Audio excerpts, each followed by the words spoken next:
Hello dear students, आज मैं तुम लोग को पर्सनल रिस्पांस, इंग्लिश में पर्सनल रिस्पांस क्वेश्चन आता है वो समझाता हूँ कैसे लिखने का। तो कुछ मैंने क्वेश्चन आंसर लिख के रख लिए है तुम्हारे लिए, तो थोड़ा तुम लोग रीड कर लेंगे और थोड़ा समझ लेंगे तो अच्छा लगेगा, राइट। तो आओ स्टार्ट करते हैं, ठीक है, टाइम वेस्ट ना करते हुए। तो फर्स्ट क्वेश्चन जैसे मैंने लिखा है, D you like visiting garden, मतलब तुम लोग को पर्सनल रिस्पॉन्स है, तुम्हारा ओपिनियन क्या है, राइट। क्वेश्चन क्या है, D you like visiting gardens. तो आप आंसर किस तरह लिखेंगे एग्जाम में, कम से कम ना पर्सनल रिस्पॉन्स 5 लाइन में लिखना चाहिए, राइट। अच्छे से लिखेंगे, बड़े बड़े एकदम सिंपल वर्ड में तो भी चलेगा। तो कैसे आंसर लिखना है, yes I love natural beauty, the flowers and trees, hence I love visiting gardens and seeing many trees and flowers which I cannot see near by my own house, I feel in peace there, मुझे उधर शांति अच्छा लगता है, मतलब एकदम सुकून है। तो विजिटिंग गार्डन, तो इस तरह पर्सनल रिस्पॉन्स लिखना है।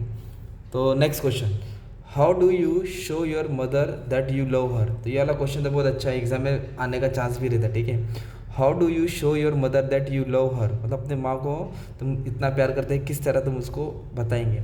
तो कैसे आंसर लिखने का है, I show my mother my love by helping her when she needs it, मतलब जब उनको ज़रूरत पड़ेगा तो मैं उनकी मदद करूँगा। Making tea for her and when she comes from work and by giving her little gift now and then, जो हो सके उनको गिफ्ट देते रहूँगा। I love my mother very much, मतलब इतना भी लिखा तो भी चलेगा ना यार, थोड़ा थोड़ा लिख के तो मार्क्स मिलता है। नेक्स्ट क्वेश्चन क्या दिया है, what are the qualities, what are the qualities of good human being personality, अच्छा इंसान की क्या खासियत है, क्या क्वालिटीज़, राइट। तो किस तरह लिखेंगे, the person must be honest and humble, the person must be honest and humble, मतलब ईमानदार होना चाहिए, सीधा होना चाहिए। The person should not believe in caste and creed, मतलब जात पात पे इतना नहीं कुछ भरोसा करना चाहिए। And consider every human being equally, हर इंसान को एक जैसा समझना चाहिए। The person must have sympathy for the poor, मतलब गरीब लोग के लिए दया होना चाहिए। The person should not harm the animals, animals को नुकसान नहीं पहुंचाना चाहिए। तो these are the qualities of good human being personalities, एकदम सिंपल, राइट। तो इससे सुनते सुनते रहो, तुमको मज़ा आता रहेगा और थोड़ा 2-2 मार्क्स मिलते रहेगा।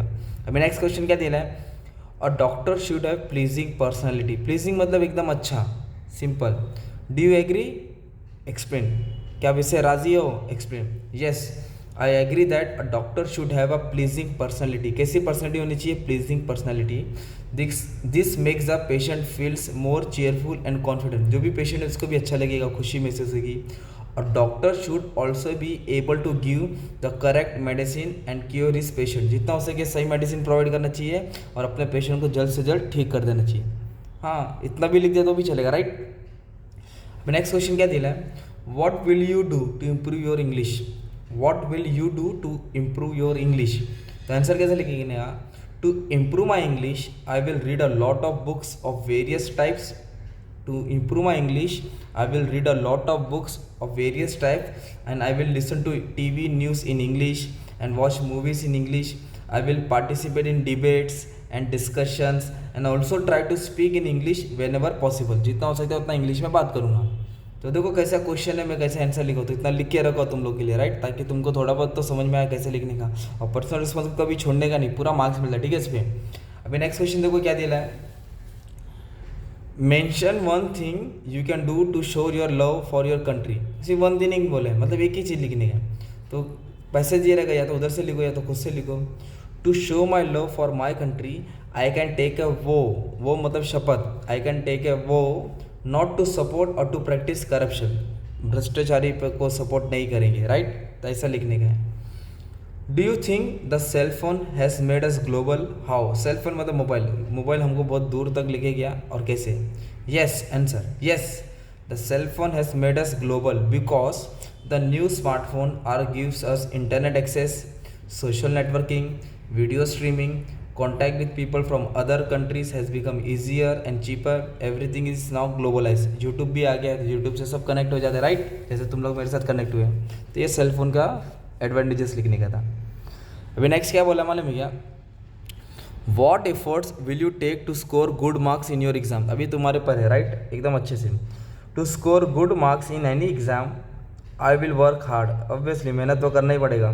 स्टडी सिंसियरली, एकदम अच्छे से।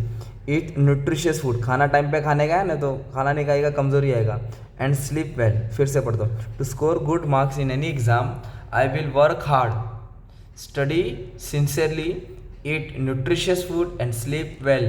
I will also obey the instruction of my parents and teacher. जो भी parents और teacher ने कहा है मैं उसको follow करूँगा. In this way I can score good marks. ऐसा लिख देने का, खत्म. नेक्स्ट क्या दिया है, how are old person treated nowadays. Old person मतलब होते बूढ़े लोग. देखिए मुन्ना भाई लग रहा, मुन्ना भाई में दिखाया है, उनको सेकंड इनिंग हाउस में भेजे थे. तो आजकल वैसे ही होता है कहीं कहीं पे. Nowadays old person are very often neglected. उन लोगों को नेग्लेक्ट किया जाता है, इग्नोर किया जाता है. इल ट्रीटेड, बराबर से ट्रीटमेंट नहीं दिया जाता है. And made to work like a servant, कभी कभी कई बूढ़े लोग से काम भी कराया जाता है.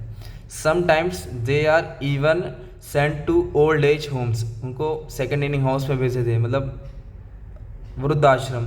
और force to stay with the distant relative, या तो फिर रिलेटिव्स के पास रख देते हैं, महीना महीना 500 खर्चा देंगे. तो ये सब नहीं चलता, राइट. तो ऐसा लिखने का है. 10th क्या है, do you think human beings have become selfish. Explain. ये तो भी भारी क्वेश्चन है, आज की दौर का है. Yes, human beings have become selfish. Humans cut down forest, जंगल काट रहा है, harm animals, pollute water bodies, exploit the natural resources. Due to all of this, future generation will suffer. Therefore, human being have become very selfish. Selfish बन गया, right? अपना ही सोचता है. 11th क्या बोला है, suggest some solution या remedies. मतलब एक ही बात है, to save environment. environment को बचाने के लिए क्या करेंगे, कट कंजम्पशन, जितना हो सकता है कंजम्पशन कम करो, refuse, repair, use, recycle, cut energy, use LED bulbs, tubes, use public transport, use carpool. तो इस तरीके से एनवायरनमेंट को सेव किया जा सकता है, सेव कर सकते हैं एट इंडिविजुअल लेवल और ग्रुप लेवल. ओके, अब नेक्स्ट क्वेश्चन आया है, ग्रैंड पेरेंट्स, दादा दादी, grand parents play an important role in the family. अभी जैसे जेठालाल में देखो उनके डैडी है बापू जी, किस तरह हेल्प करते हैं ना टप्पू को समझाने के लिए, वैसे ही grand parents play most important role in the family. They inculcate, वो लेके आते हैं मॉरल वैल्यूज़, सभ्यता, through stories in the children. They play the roles of friend, philosopher and guide. The family feels always safe in their loving company. तो इस तरह grand parents हमारे लिए बहुत काम आते हैं. जैसे खाने में नमक नहीं डाले तो खाना कैसा लगता है, फीका, वैसे ही ग्रैंड पेरेंट्स हमारे लिए एक, वो भी फैमिली के बहुत अच्छे हैं. मतलब बोलते हैं ना, अगर वो नमक जैसे, वो नहीं तो फैमिली कुछ नहीं, राइट. अभी 13 से लेकर 20 7 क्वेश्चन और दिया है, वो तुमको खुद से ओनवर्ड्स में लिखने का. तो मैं क्वेश्चन तुमको सुना देता हूँ, तो तुमको ट्राई करना पड़ेगा, ठीक है. अच्छे से फिर नोटबुक में लिख के 4 लाइन लिख के प्रैक्टिस कर लो ना, तुम्हारा प्रैक्टिस हो जाएगा. तो 13 क्वेश्चन है, what is your ambition in your life. तुम क्या बनना चाहते हो, 5-6 लाइन लिख दो. 14 है, what will you do to make your village well develop. अपने विलेज को अच्छे बनाने के लिए क्या करना चाहते हो, वो भी समझा दो. What facilities should be given to the employees at the work place. ये तो सिंपल है, ओसी में भी पढ़ा है ना, रिस्पॉन्सिबिलिटी टूवर्ड्स एम्प्लॉयज़, उसके बारे में लिख सकते हैं.